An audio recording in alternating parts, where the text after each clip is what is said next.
Welcome to the Signal Pres podcast.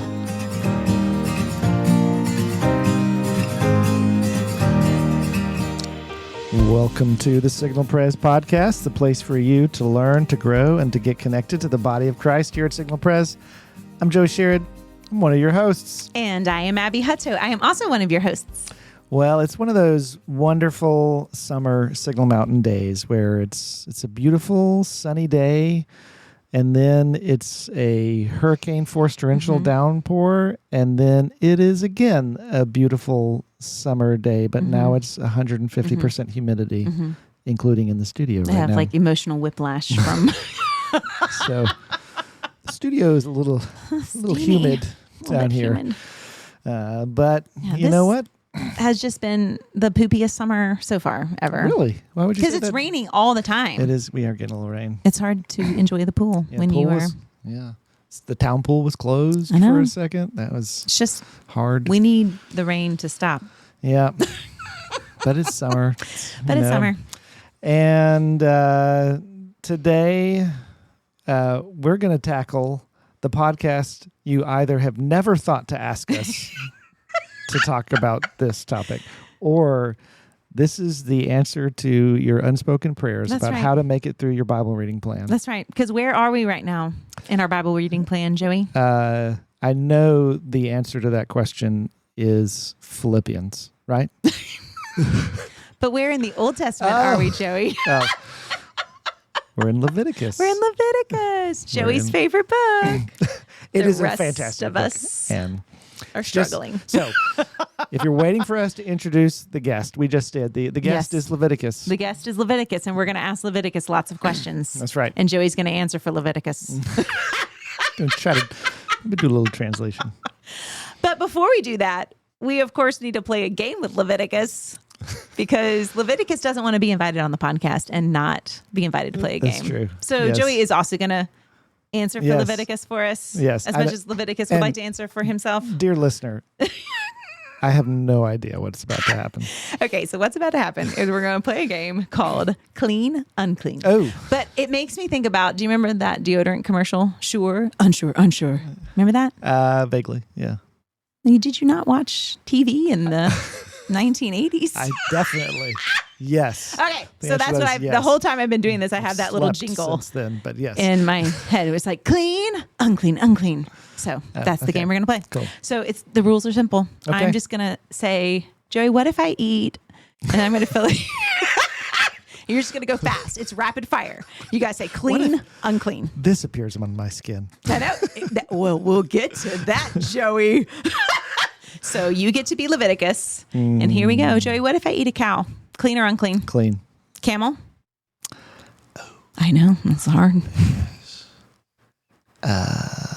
Clean. You be unclean. All right. What about a goat? Clean. Sheep? Clean. Rock badger? Unclean. Good. Hare? Unclean. Good. That one was a trick one. Yeah. Okay. What about a locust? Clean. Still, should you eat that? I don't know, but Hey, you know, would technically still be clean. Johnny B did with some honey. All right. What about an octopus? Unclean. That's right. Salmon? Clean. Shark? Unclean. Good. You're doing great. Okay. What about, forget that you're American for a moment, but what if you wanted to eat an eagle? Would you be clean or unclean? Unclean. Good. Cricket? Clean. Man, you're killing it. What about a barn owl? Unclean. Unclean? Yeah. Okay. What about a gecko? Unclean. Very good. Okay. So you only got one wrong. You would only be unclean one time in that game because you ate What a did I camel. miss? I You ate ate a camel. I ate a camel. Sorry. Okay. Now we get to the section called, what if a mouse dies in that? Okay. So Joey, if a mouse dies in your shirt, is your shirt clean or unclean? Unclean. Good. What if a mouse falls in your pottery of water? Unclean. And what should you do with the water? Pour it out. Yeah. And then what do you do with the pot? I think you have to clean it out, and you have to let it sit for a while. I think you have to break it. You have to break. That's right. Okay, but here's a trick one. What if a mouse dies in your spring of water? That's like, oh yeah. What is it? I think it's clean, right? You just have to wait. That's right. Yeah. It's clean because it's running water. Yeah. But what if you are the unfortunate person who has to fish out that dead mouse? You're unclean. That's right. Okay, now we're going to do the last section, which is what if spots are on that? Yes. So far, you're killing it, though. Okay, here we go. What if somebody shows up and you have to examine them and they have a white spot and a white hair growing out of it? Mm-hmm. Clean or unclean? They're unclean. Yeah, but what if they have a white spot and a black hair is growing out of it? I think it's like TBD. That's right. But what if it still just keeps being black hair and the white spot's not growing? Yeah. Clean. Well, what if somebody brings you a garment and it's got spots on that? Unclean. Okay. But then what if you shut that garment up for 7 days and the spots haven't moved? And Yeah. What do I have to do? You cut out the spots. That's right. You cut out the spots and then you get to keep the garment. Yeah. What if I wake up one day and I look up at my walls and there's greenish red spots on them? Yeah. What do I do? Leave the house. Because your house is now unclean. Okay, but what if we shut it up for 7 days and we come back and the spots haven't moved and I tear the plaster off and I replaster? What's my house? Clean. Okay, but what if a month later I wake up and there's reddish greenish spots on the wall again? Unclean. Very good. Yeah. Then what has to happen if I can't get rid of the reddish greenish spots? Oh gosh, it's not like full demo. It is a full demo. Okay. Yeah. Tear it down to the ground. Okay. Wow. All right, we're going to end on this Hometown. last one. That's right. You just won yourself a house renovation. Exactly. HGTV. Here we go. What if you stumble upon a carcass of a lion? That's unclean. Yeah, it Yeah. is. What if you eat the honey out of it? I don't know. Ask Samson. A Samson? That's later. That's for That's later. right. Yeah, exactly. Oh my gosh. You got I don't even know what percentage that was. Well, I mean, I have been reading the book of Leviticus and our Bible reading plan, so if you had asked me 30 days ago. I know. So the whole point of our game, clean, unclean, unclean, was to show us that this is all kind of confusing, right? Can you imagine having to keep all of this in your head all the time? Yeah. Which things you're supposed to touch, which things you're not supposed to touch, which moles are scary, which ones aren't. Right. Which skin eruptions are just eruptions. Yeah. And which ones are leprosy. That's right. Yes. My favorite part is when he's like, nah, that's just a skin eruption. That's fine. You're fine.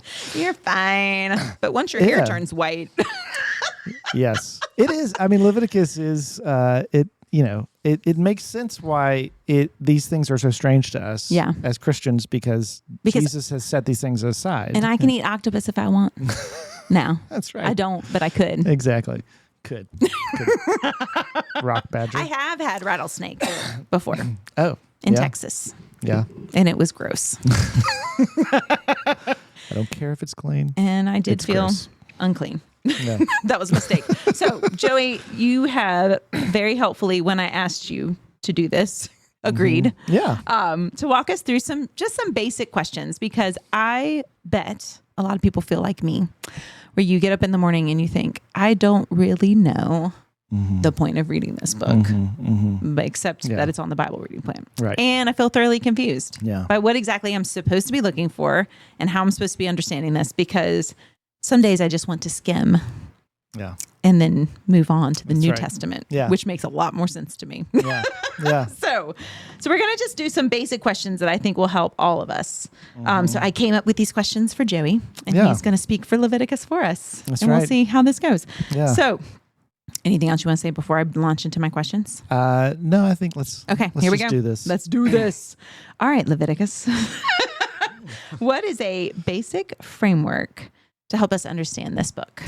Yes. So if I were to just say the theme of the book of Leviticus, what I would say is the theme is God longs to dwell with his people. That is what's going on. And the thing that's tricky about Leviticus that I think we often miss is that the book of Leviticus is a narrative. Like it comes to us kind of like we're reading a bunch of different laws and things like that, but it fits where it fits within the unfolding biblical story for a reason. And actually like a really important reason. So if you think about like our first two chapters, because we're going to do our little creation, fall, redemption, creation type thing, just like Scotty Smith told us to do when we were with him in the summer study. When we open our Bibles, like what we see is life as it was meant to be, which is God dwelling with his people. And then what happens in Genesis 3 is when sin enters the world through Adam and Eve's rebellion, that God can no longer dwell with sinful humanity. But the good news of the Bible is that God's doesn't say to us, he doesn't say, well, I wish that could have worked out. Yeah. But we will no longer be able to dwell with one another. But like God is determined to dwell with his people. And so all unfolding of the Bible is a story of like how God wants to dwell with his people. And like that's why God rescues his people from slavery, like because he wants to dwell with them. And that's really this kind of unfolding thing, even in just the book of Exodus, which we studied as a church recently, is that God is like progressively unveiling himself and progressively saying like, here's how I plan to dwell with you. So if you think about like he rescues his people in Exodus 12 when they pass through the Red Sea, but God is always saying, hey, I want to dwell with you, which is why he gives the law, but it's also why he says, let's build a tabernacle together. And so Leviticus's teaching is all about like maintaining the tabernacle, and also, I mean, eventually this will all get translated to the temple once that's built in 2 Samuel or whatever it is, 1 Chronicles. So, like if you get to the instructions for the tabernacle, like where all these things happen in Leviticus, like it's made to look like a garden, right? Like if you look at the walls of the tabernacle, they have these like, pomegranates and things that are meant to evoke life in Eden as it was. And when you get to the end of the books of Exodus, this thing that happens in Exodus 40 is that like God's glory is revealed. It's hidden behind a cloud, right? But it says at the end of Exodus 40, it says Moses couldn't go in like to the tabernacle at that point, which is kind of like saying like, it's kind of like someone like giving you a car in your driveway and saying like, you can't have the keys, right? like because they were meant to dwell with God in Eden to experience his glory. And yet Moses is like on the outside. Again, the problem is that Moses and God's people are still unclean. They can't do that. And so you turn the page from Exodus and then you find yourself in Leviticus. And sometimes it feels to us like, well, that was a hard right turn. I understand this. But this is all like God's instruction for how it is that we dwell with his people. So that's the kind of... So Leviticus is in the middle of the Pentateuch, the first 5 books of the Bible. An interesting thing is that like in the very middle of Leviticus is the Day of Atonement as well. So it's like I think it's very intentional. So there's like, it feels to us sometimes just a little random, a little herky-jerky, like why is this here? What are these things doing? But it's there for a reason. And even Leviticus has this kind of unfolding narrative that's important. But let me just pause there. So before I get to like, that's the kind of biblical framework. God longs to dwell with his people. Sin frustrates that, but God's determined to do that. I can talk a little bit about the framework of Leviticus itself, but I just want to say that's the kind of framework of like how Leviticus fits into the biblical story as well. I remember reading in Dane Ortland's first book, Gentle and Lily. Took me a second. Where he talked about how a way, like a Hebrew way of organizing literature is to like put something in the very center. So like Lamentations has, I think, 5 chapters, but at the very, very center is Lamentations chapter 3, which is the steadfast love of the Lord never ceases. But it's like pretty awful 1 and 2 and 4 and 5. But like nestled in is the most important part. So it's interesting that I wonder, wonder, I don't know if you know the answer to this, but even the Pentateuch being organized in that way of saying, like, if Leviticus is expressing God longs to dwell with his people and it's nestled down into the middle, does that have significance and importance even in the way it's been organized? Yeah, I think so. I think that's exactly right. Yeah, I think they call it a chiasm. And so, that sounds right. And so there's actually like a parallelism, which even occurs in the book of Leviticus, but in the Pentateuch, where you can see all these like resonances between like what's happening in Genesis and what's happening in Deuteronomy. Like, it's just that's super fascinating. And I can. That's true. That's right. Yeah. I concur. Yes. I'm just having it's dawning on me moment where I'm like, oh my gosh, yes. That is happening. They do kind of like bookend one another. Yeah. That's really cool. Yeah. That's good, because I thought the theme of Leviticus was don't touch that. That should be its You're subtitle. unclean. That's right. Don't touch that. Don't touch that. Yeah. These are the kind of things that I think are lost to us when we're doing. Yeah. I mean, certainly were lost to me for decades when I was reading Leviticus. Like, why is this here? Yeah. Well, I remember thinking, like, it was only right before, I think you taught this. Didn't you preach the sermon about the tabernacle? Yeah. I had only heard maybe like a year before that the tabernacle was meant to evoke Eden imagery. So like I've been reading the Bible for 40 years and didn't even catch that. So this is not as intuitive That's right. to us. Yeah. Like modern day American readers. That's right. That's exactly right. Yes, right, that's certainly true for Leviticus.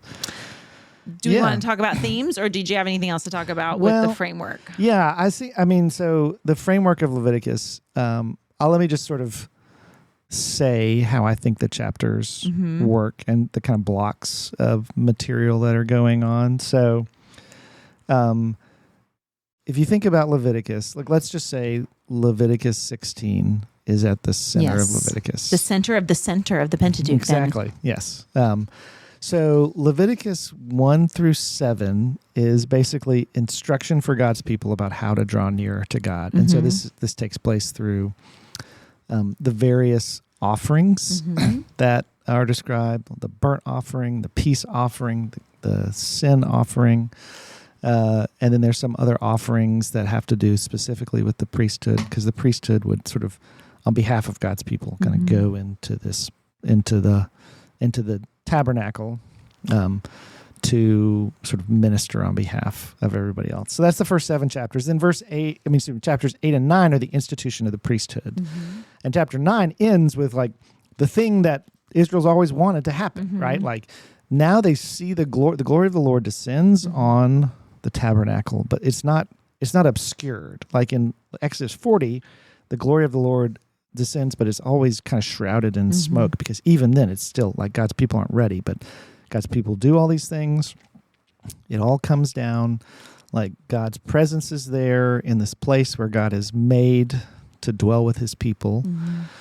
And then like chapter 10 is like catastrophe. Yeah. Right? Strange fire. Yes.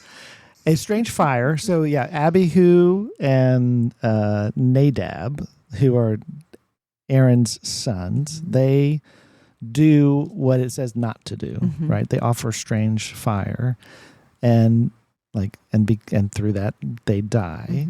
But the catastrophe isn't just that, like they do that, but they're in the Holy of Holies doing this, and now there's death in the very place where God means to dwell, right? So it's this huge, God's determined to dwell with his people, like he creates all these things, and then God's people pollute, like the one place where God has said, like, here's where I want to dwell with you. So it's just a catastrophe, right? And the question is like, well, is this like another version of Genesis 3? Like, I tried. Yeah. And you people. You did it again, right? But so chapters 11 through 16 of Leviticus are like instructions for like how still to draw near to God. And that happens in 2 ways. On one hand, like the priesthood is taught to distinguish between what's there's 2 different categories. There are things that are clean and there are things that are unclean, and there are things that are common and things that are holy. So like if you look at Leviticus 10:10, this is where some of this is talked about. So this is the instruction to Aaron. Like, you are to distinguish between the holy and the common, and between the unclean and the clean. Now, like we really, I think for me, I'll just speak for myself personally, I often only have one category, which is like sinful, not sinful, right? But the Bible actually has two different categories for it. On the one thing, there are things that are unclean, and the other hand, there are things that are clean. And things that are clean can either be just common, or they can become holy as well. So to be clean, I mean, this is the way one of the people who's been helpful for me to think about this. To be clean means to be fit for the presence of God. So clean things can come into God's presence. But to be holy is to belong to God. It's to be like consecrated and set aside. And set apart for God. For that. Okay. And so if something's going to become holy, first it needs to become clean as well. And so that's a lot of what's going on with some of the things about what's clean, what's unclean, all that kind of stuff. Yeah, there's more to say about that. But like part of what God wants to happen, I mean, this is like described again and again in the book of Leviticus, but in the entire Bible is like God wants to create a people who are holy, consecrated to himself. And for that to happen, first they need to learn to become clean. But just becoming clean is not enough. There's being set aside to belong to God in a specific way as well. Okay. So that's, I think that's a helpful category. Yeah. Another helpful just category to think about is like, again, just speaking personally, like I only have one category for impurity, like becoming unclean, which is basically sinful usually. But that's not how the Bible thinks about it. Like things can be morally impure or they can be ritually impure. And those are not the same thing, right? So, so like, you know, when we think about certain things, about certain people who can't come into God's presence, like if you think about you have a skin disease or, you know, or things like that. Yeah, or you think about the woman who had been bleeding for so many years. Like that wasn't her fault. She didn't do anything wrong, but she was not allowed into the presence of God in temple worship. Yeah, that's right. So that's a category you're saying that she was not morally unclean. She was ritually unclean. Okay. Right. Yes. And those things like they both have to do with being like coming into God's presence in a way that I can talk about in just a second. But one of them, like I might be morally responsible for. Yeah. You know, but the other one I'm not. It's just happened to me. Like getting leprosy. That's not your fault. Exactly. Right. If you have a skin eruption that has a white hair in it, that's probably not your fault. Exactly. Yeah. Yeah. All sorts of things like that. And the reason that those like both of those things, like to be fit for God's presence, like means to come into the presence of the Holy of Holies, like in such a way that like his holiness and his presence, like allows. And that again, like and part of what we mean by that is like God, like a holy God doesn't dwell with death. Right? A holy God doesn't and that's part of the problem with blood so much is that it's this sign of death often. Yeah. I mean, it's a sign of life as well, but it's life escaping from its normal usage or things like that. So, God's perfection, like his goodness, his power, his beauty, all those kind of things, like means that like for things like that to come into his presence, they have to be atoned for as well. Because God's not just, I mean, God is opposed to sin, but he's not just opposed to like sin's guilt. Like he's also opposed to sin's curse and death and things like that. So that means like when we think about forward into the New Testament, like God's not just saying to you and to me, like, hey, I've forgiven your sins. Like we're great, right? You know, like no, like the resurrection means that God's also overcoming death's power as well. Yeah. So, I mean, I think, again, it's just introducing all these different distinctions and categories that oftentimes we don't have. So Leviticus 11 through 15 is all about that kind of stuff. It's about bleeding. It's about, sick, leprosy. It's about what you can eat and what you can't eat, all that kind of stuff. So it's helping God's people to think about, okay, well, what does it mean to become holy and to dwell in God's presence? But still, like the Holy of Holies has to be cleansed after what happened with Nadab and Abihu. And that's where we get the Day of Atonement in Leviticus 16, where once a year, like the sanctuary where God dwells with his people would be cleansed and renewed. And God's people, it's renewed from the inside out, right? Oh, that's neat. Yeah. Yeah. They go into the Holy of Holies and then they progressively move out from there. And so, there's all this rich imagery there. The priest has to make atonement for himself to go into the Holy of Holies. These two goats that are a part of that ritual. Like one goat cleanses the Holy of Holies so that God can dwell there. Another goat removes sin from the people and goes out into the wilderness as well. And we Harry Potter fans call that the goat who lived. That's right. It's true. But does not go to Privet Drive. No, he doesn't. No. He also does not get to become a wizard one day, but that's right. He just lives his life elsewhere. Yeah. And then like Leviticus 17 through 25, again, is more about distinguishing between the holy and the profane, the holy and the common, the clean and the unclean. Leviticus 23 and 25 has some things to do about worship, the importance of like Sabbath rest for God's people. And so there's this really beautiful image about what God's people are meant for. And I think it's in Leviticus 23 where it talks about the lampstand kind of shining God's presence. It's trimmed and angled towards the table of the presence where the 12 loaves of bread are placed. The 12 loaves represent Israel. But this is a sign of like what it is that we're meant for, right? Like we're meant to dwell in God's presence. Yeah. And for his, as the benediction says, for God to lift up his face upon us, that his countenance might shine upon us. Like that's what we were made for. We were made for presence. We were made to dwell with God. And then Leviticus 26 and 27 to kind of say, here's what's at stake in all of this. Blessings for obedience.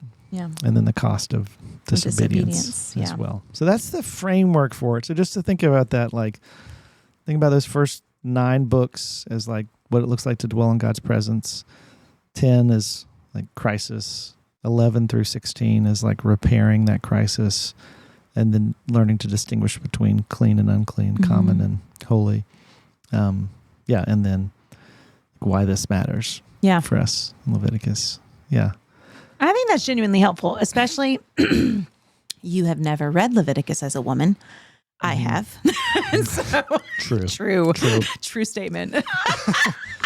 And I know, like, I've had a conversation with a couple of people recently as we've been going through this book that's just like, man, it's sometimes hard to read Leviticus as a woman because there are so many things outside of your control that actually are some of them really good things, like having a baby. Right. Yeah. Bringing life into the world. Yes. Fulfilling. That's right. The great, commission of. That's right. Participating in the story of redemption through bearing life.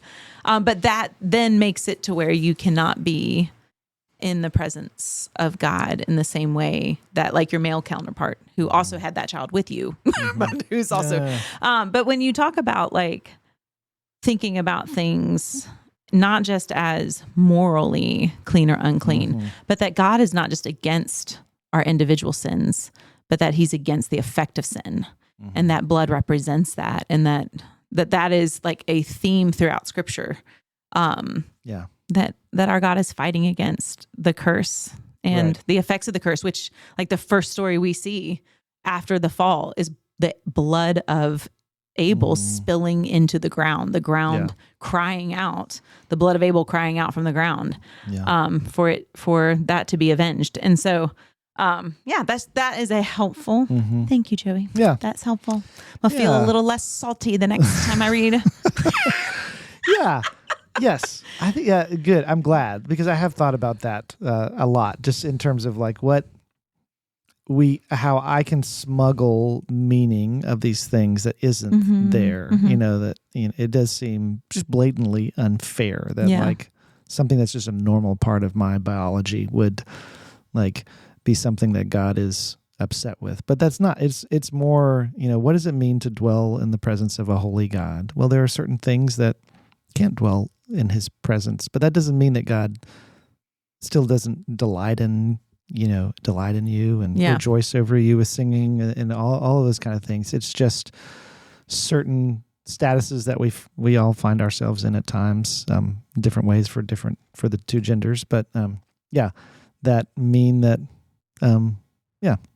have to do with being in God's presence in that way, in that particular time in salvation history, which is no longer where it is that we are. Yeah. But even seeing his commitment to bringing his full plan of redemption to fruition, which is his presence dwelling with us fully. Yes. Which has not yet happened. Right. But will fully happen when the new heavens and the new earth comes. That all of this is leading up to wherever we are in our stage in history, leading up to that great and final day. Yeah.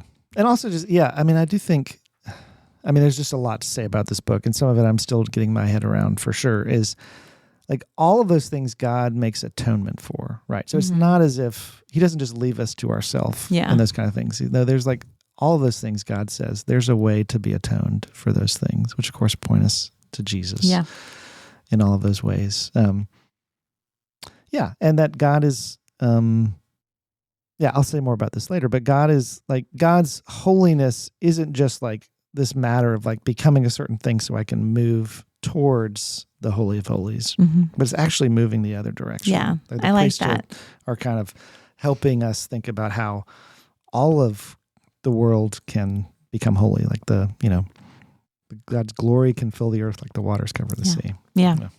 So what are some, like when we think about Leviticus and we think about, we're navigating our way through it. Now we have a structure. Now we know like which chapters are doing which things. Yeah. But what about the overarching themes of Leviticus that we see kind of pop up throughout? Yes. How can we understand those themes as we navigate this book? Yeah. So yes, I think, a handful of things come to mind. And I will just say as an aside, one of the things that I've super appreciated about, how to think about when we're thinking about individual books like this, like that I heard from Jen Wilkin, something that she does often in her Bible teaching is she asks the question, like, what would we not have if this book of the Bible wasn't included in the canon?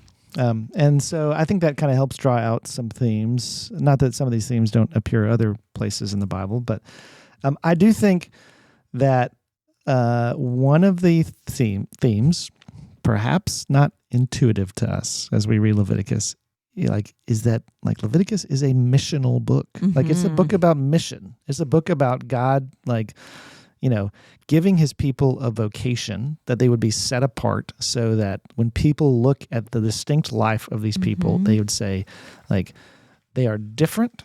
And their difference is a sign of the holiness of their God and the goodness of their God.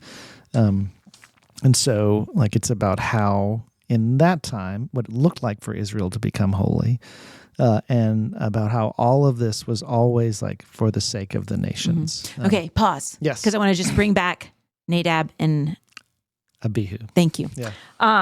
Because I noticed this time when I was reading through that chapter, that Aaron goes to complain that his sons have been killed. Yeah. And God says to Moses, tell him this, among those who are near me, I will be sanctified.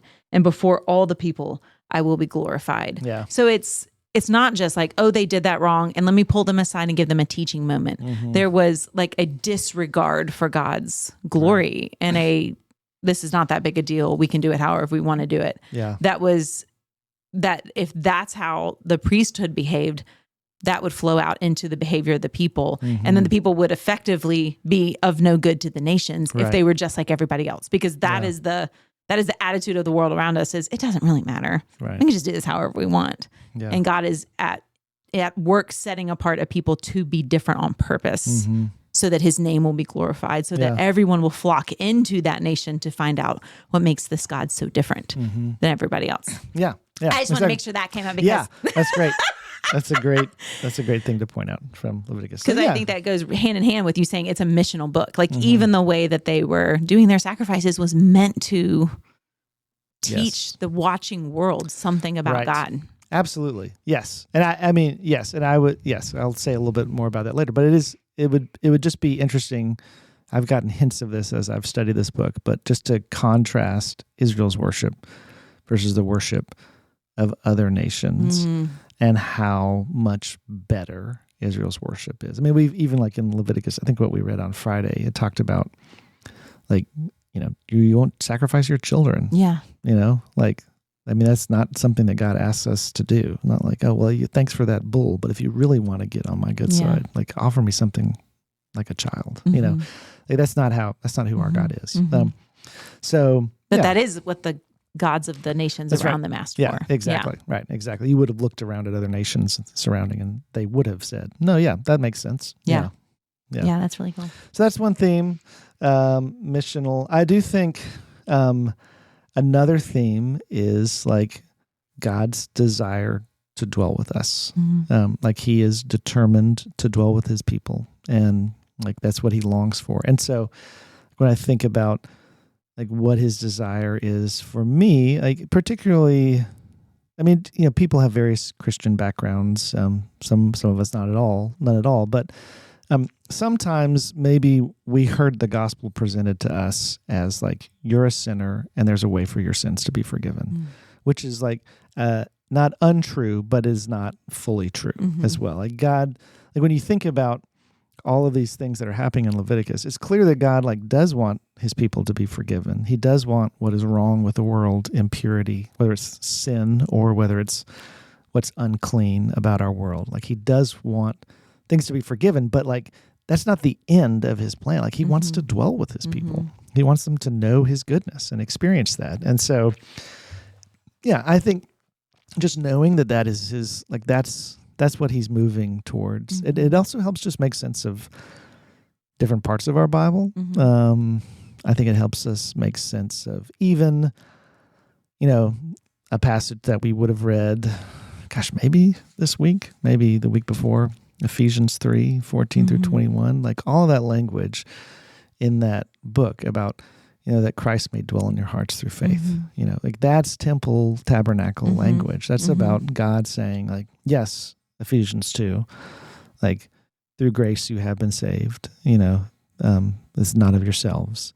You have been forgiven, but you've been forgiven so that like my power can dwell within you. And so that you can experience the fullness of God dwelling within you, like which is kind of what this book is talking about.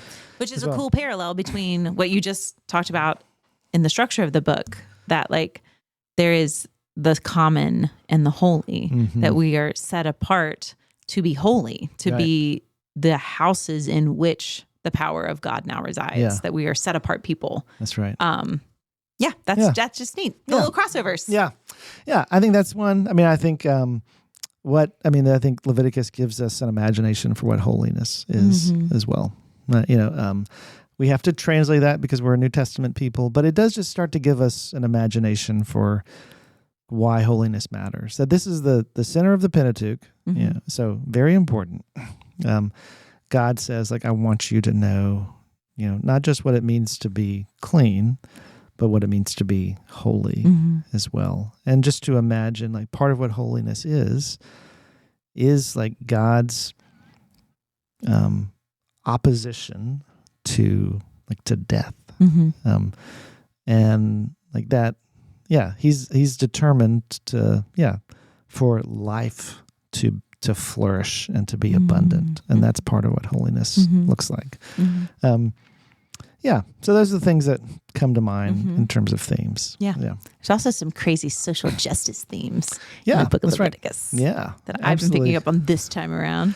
Yes. Which is just cool to think about, like, that's a part of God's heart, is not just for the religious system to be set apart, sanctified, holy, but that the whole nation would be thoughtful, that would float out into their everyday lives, that they would leave the margins of the field for the poor, that they would celebrate a year of Jubilee and break generational poverty. Like just that these have real implications in our life together. Yeah. That's as good. God's people. Yeah, yeah. So what about some of the more challenging passages in Leviticus? How should we approach those? Yeah. I mean, some of them it's just case by case, right? I mean, I do think like one of my just thoughts, and it's just very hard, and I recognize whenever I come back to Leviticus, like to just apply these things, but to think about them with the kind of frameworks that we talked about. So not just sinfulness, but the distinction between ritual impurity and moral impurity. Like not just unclean, but clean, unclean, common, holy. Just to try to think about it through those kind of things. I think applying those categories or just having those categories as we read through things can help us navigate different things. I mean, it helps us, to try to make sense of why, what it is that these animals, why some animals, why not other animals, things like that. It's not there's anything wrong with that, but I do think that's helpful just to have those categories as we're reading that along. I think some is just to be patient with the weirdness and strangeness of the book, just to kind of, rather than to have like this, to kind of say, I don't understand this, but just to try to be open to the gifts of the strangeness of this book and its otherness.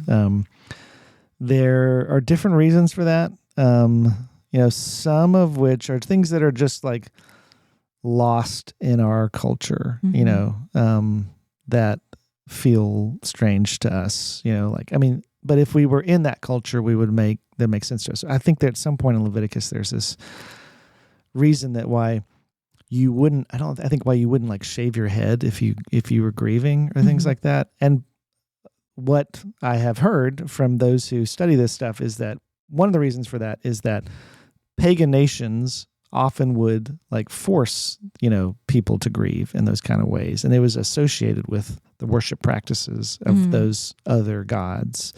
And so part of what Leviticus is doing is saying, hey, like we're different than those people, and we don't catch that because we don't have that background unless somebody helps us, like a good commentary can do. So some of it is just to say, this is just strange to my culture. Or like the surrounding nations would mark their bodies as a sign of belonging to one god or another. Yeah. So when he tells them not to mark their bodies because they belong to him, that's not saying necessarily, we read that today and we think, oh, God's against tattoos. Right. That's right. Which is ironic because so many people have Bible verses tattooed on them. That's right. Yeah. Yeah, exactly. But what God is against is you marking yourself in a way that says, I am dedicated to this foreign pagan deity. Yeah, that's right. Yeah. I think also there are also Leviticus, helpful for handling is just also to recognize that like there are certain things about our age that make it difficult to like really step into this book. And some is just like, for some people, the idea of like ritual and liturgy and these kind of symbolic actions that like form us to like in worship and things like that, these things just feel weird to us. Like we just think like, well, that's kind of stupid. Like I don't understand that. We still have a kind of like remnants of that, like, like for like sort of our generation and above, like we can think about, like there used to be this sense of like, I take my hat off when I go into worship and things like that. And there's nothing in the Bible about that, but it is just a way of like being formed for a certain kind of like reverence and honor and things like that. And so some of that I think is what's going on with this book, is that, like it's strange to us because we don't see the importance of ritual, but we just long for it. Actually, we long for ritual and liturgy because sometimes our lives just feel sort of like flat and meaningless, and so we kind of need these or chaotic. Yeah, right. And we need the normalcy of rhythm, and ritual. Yeah. So I think just kind of stepping into its otherness. I mean, also, I would just say like, coming and talking to someone on staff, is helpful. Just, hey, I don't understand this. Can you help me understand this? And yeah, a good commentary. I will just say that for me, the book that's been most helpful is it's not like a commentary proper, but it is like a good, and it's the kind of thing that like, I think folks in our congregation like can read this. It's not like, only Masters of Divinity allowed, but it's called Who Shall Ascend the Mount of the Lord? And it's by L. Michael Morales. And it's a great book. It's been super helpful for me. I think it would help people worship. So, yeah. That's great. Yeah. I think one thing I'm taking away from this round in Leviticus is that my default is to be defensive, and it's better for me to be curious and say, I'm assuming that this is something that is like patronizing to women or, marking women as something that's different or hard. And like we were talking about it at the lunch table the other day. At just several of us staffers were sitting around eating lunch, and I was kind of like mouthing off about like, how come you're unclean when you have a baby boy for less time than you are when you have a baby girl? And one of the staff members just did a quick Google search, and she was like, oh, well, this says that because girls might not have been as valued, like this gave the child more time to bond with its family. The little girl had more time to bond with her family, and she might have been smaller and weaker, and like it gave her time to grow. Like, could there be a compassionate reason for that instead of me just assuming like, well, there we go. The old chip on my shoulder interpreting scripture for me. So I think the challenge that I want to take moving forward and again into as we continue into the Old Testament is, could there be a more compassionate interpretation of this than I am assuming? Yeah. And the answer is probably yes. Yeah. All right. Well, as we finish up our time, would love to end on this question. Where do we see Jesus in Leviticus? Yeah. I think there are an abundance of places where we can see him. But I do think in general, Leviticus is a foreshadowing of just how determined God is to dwell with his people. And so all of these things that God is doing so that he can be assured that like he and his people can be together. That's what Leviticus is about. When we think about, you open up to John 1 and the Word became flesh and dwelt among us. And I believe that another translation of that is tabernacled among us. And so it's this picture of God dwelling with his people, making a way that he can be with them. That's how the Bible ends in Revelation 21 and 22, like the dwelling of God is with man. And so, yeah. I do think it also points us to the sufficiency of Jesus' sacrifice. So even like something like Hebrews 10, which talks about the place of all these things within salvation history, but how God has, God has satisfied them. So since the law, this is Hebrews 10:1. Since the law has but a shadow of the good things to come, instead of the true form of these realities, it can never, by the same sacrifices that are offered continually every year, make perfect those who draw near. Otherwise, they would have not ceased to have been offered, since the worshipers, having only once been cleansed, would no longer have any consciousness of sins. But in these sacrifices, there's a reminder of sins every year. And then it goes on to say, somewhere in this passage, in verse 12, but when Christ has offered for all time a single sacrifice for sins, he sat down at the right hand of God. And so it's just this picture of like all of these things, I think, show us our deep, deep need for blood atonement and salvation. And then the gospel shows us how that's been provided for us and how we can draw near with a true heart and full assurance of faith. So, yeah, I do think there is a way in which I think it's true that the gospel is such good news, but we don't know how good the news is until we realize how bad it would have been had it not given to us. And so I think Leviticus does just show us our deep, deep need for atonement with a holy God, and so that he can dwell with us. And then the gospel shows how that's happened. Yeah. It's really beautiful.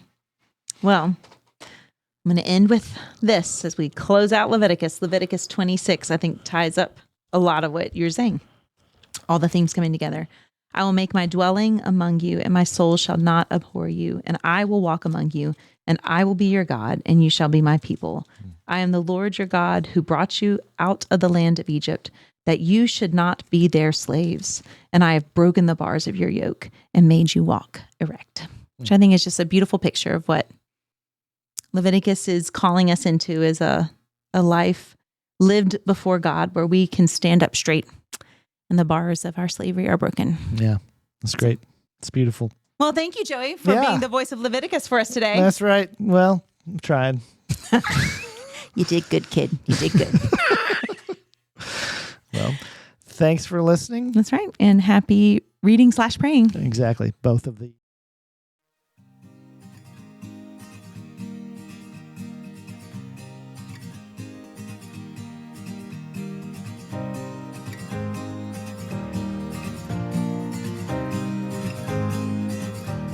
Thanks for listening to the Signal Prez podcast. I want to thank our extensive production team, beginning with Matt Broom, sound man extraordinaire. And thank you to Hannah Sutton and Jackie Carpenter for helping us out with all of our technical difficulties and making it possible for you to listen to this podcast.